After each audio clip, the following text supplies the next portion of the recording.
സംസ്ഥാനത്തെ യൂട്യൂബർമാരുടെ വീടുകളിൽ ആദായ നികുതി വകുപ്പിൻ്റെ പരിശോധന.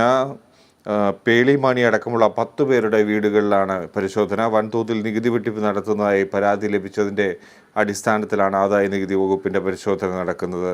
വിവരങ്ങളുമായി AT അശ്വതി ചേരുന്നു. അശ്വതി, യൂട്യൂബർമാരുടെ വരുമാനത്തെക്കുറിച്ച് തന്നെ പലർക്കും ധാരണയില്ല. ഇപ്പോൾ ആദായ നികുതി വകുപ്പിൻ്റെ റെയ്ഡ് എവിടെയൊക്കെയാണ്? കോഴിക്കോട്, കൊച്ചി അടക്കമുള്ള വിവിധ യൂട്യൂബർമാരുടെ വീടുകളിലാണ് പരിശോധന നടക്കുന്നത്. വൻതോതിൽ നികുതി വെട്ടിപ്പ് നടത്തുന്നതായിട്ടുള്ള പരാതി ലഭിച്ചതിന്റെ അടിസ്ഥാനത്തിലാണ് ആദായ നികുതി വകുപ്പിന്റെ പരിശോധന എന്നാണ് നമുക്ക് അറിയാൻ കഴിയുന്നത്. കേരളത്തിലെ 10 പ്രമുഖ യൂട്യൂബേഴ്സിന്റെ വീടുകളിലാണ് ഈ പരിശോധന നടന്നത്.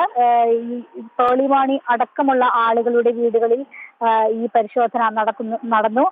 പേളിമാണി, അതുപോലെ തന്നെ സജു മുഹമ്മദ്, സെബിൻ തുടങ്ങിയ പ്രമുഖരായ 10 യൂട്യൂബർമാരുടെ വീടുകളിലാണ് റെയ്ഡ്. ഇവർക്ക് പലർക്കും പ്രതിവർഷം 2 കോടി രൂപ വരെ വരുമാനം ലഭിക്കുന്നുണ്ടെന്നാണ് കണക്കുകൾ വ്യക്തമാക്കുന്നത്. അതുകൊണ്ട് 35 ലക്ഷത്തിലധികം ആണ് ഇവരുടെ പലരുടെയും സബ്സ്ക്രൈബേഴ്സ് നിര.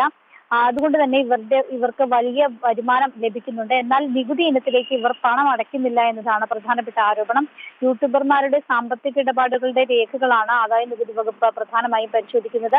ഇത് ആദ്യമായിട്ടാണ് യൂട്യൂബേഴ്സിനെതിരെ ആദായ നികുതി വകുപ്പിന്റെ ഭാഗത്തു നിന്നും ഒരു റെയ്ഡ് ഉണ്ടാകുന്നത്. ഫിജി.